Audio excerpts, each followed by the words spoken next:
Okay, and how long have you lived in Omaha? Most of my life. And how old are you? I am 94 in January I was. And what are the biggest changes you've seen in Omaha in the last 90 years? It just keeps getting bigger and bigger. Yeah. And more people. Very active city. And you were involved in the city council for many years. Oh, I represented a neighborhood that I lived in, and I attended city council and testified, and I still receive the city council agenda every week. And I heard that they named a street after you. They did. They named a street in the field club after me, Helen Sternad Boulevard, because I worked very, very hard to keep those great big 100-year-old homes as single-family homes, and they are now landmarks. And one of my sons bought a house there and lives there.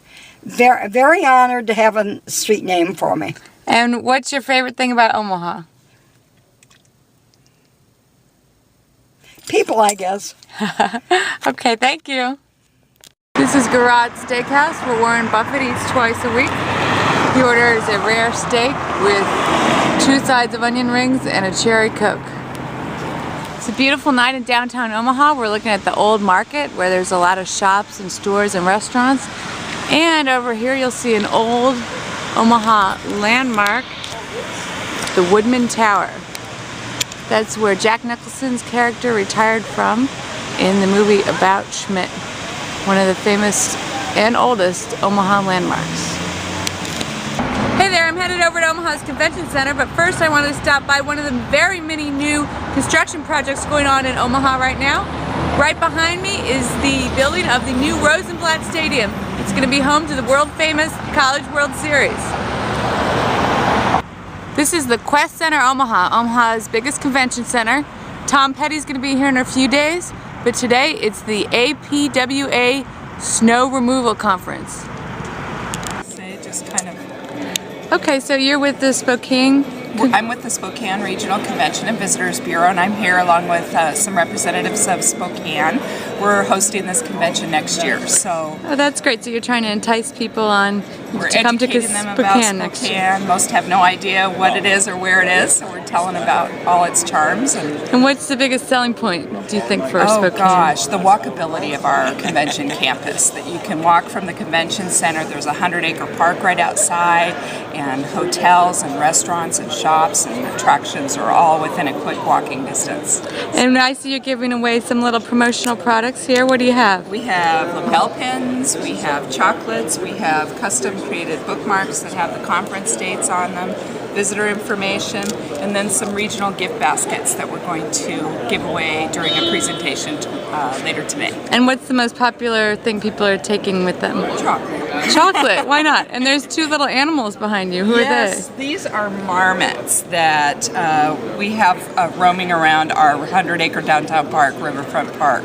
And they're just a unique little creature and kind of fun to show off. So if I go there, I'll run into one of them? Probably if you're downtown in the park, yes. Great. Well, thank you so much. You're with which company? North American Salt.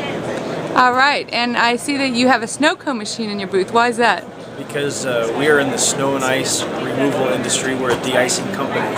So we thought it'd be a nice novelty to have snow cones. That makes a lot of sense. Yeah. You getting a lot of takers the last couple days? It's been a little slow to warm up, but here once the word has gotten out, yeah, we're getting more and more people coming in. Oh, I bet when people get tired of walking the floor and get a little hot, snow cone is the perfect Yep, thing. exactly. I saw you had some other promotional products up front. What else are you giving out? We've got pins, we've got little squeezy trucks that look like snow plows. We've got a few lens cleaners up there as well. We've got a display with some of our products out there. That's great. Well, a really good looking booth. Thanks very much. Hope you have a great show. Thank you, you too. Okay, David, how would you describe the business climate in Omaha right now? I'd say it's pretty stable, and it's certainly firmed up from a year ago. We're seeing a significant increase over our same period of time last year, so I'm very happy about that. The business retention has been fabulous. We're close to 100% business retention, and our clients that have always done business with us continue to. And I believe that they're finally kind of loosening up a little bit on their purse strings, and we're seeing some new business come in as well. So it's a really a good time to be doing business in Omaha. That's great. Now, you've worked in other places in New York and in the Orange County, LA area. How do you think the business climate in Omaha is different than some of those bigger cities? Yeah, it's just something about Omaha has this smaller community feel, even though we have close to 1 million people that live in this area. I believe that the barriers aren't as high to doing business together. I think it's more personable. I think there's still some of that pressing the flesh that goes on, and we put up such big barriers today with electronic communication, texting and email, and it seems like nobody goes anywhere anymore to go see a client, and I think it's still important in Omaha to build those relationships face to face and maintain the good relationships. And are there any specific markets that Bergman Incentive focuses on here? In Omaha, being on a smaller size of cities in the United States, it's hard to go vertical and say, I'm just going to do financial institutions or I'm just going to concentrate on one area or another. So we're more generalists. We work with construction, education, government, financial services. So across the spectrum, it's just about finding the right businesses that value what we have to offer. And what's your biggest challenge for 2010? I think our biggest challenge is continuing to find new business. We've had to relearn, I think a lot of us in the industry had to relearn how to be proactive, cold call business builders, and I think we got a little used to our clients needing us.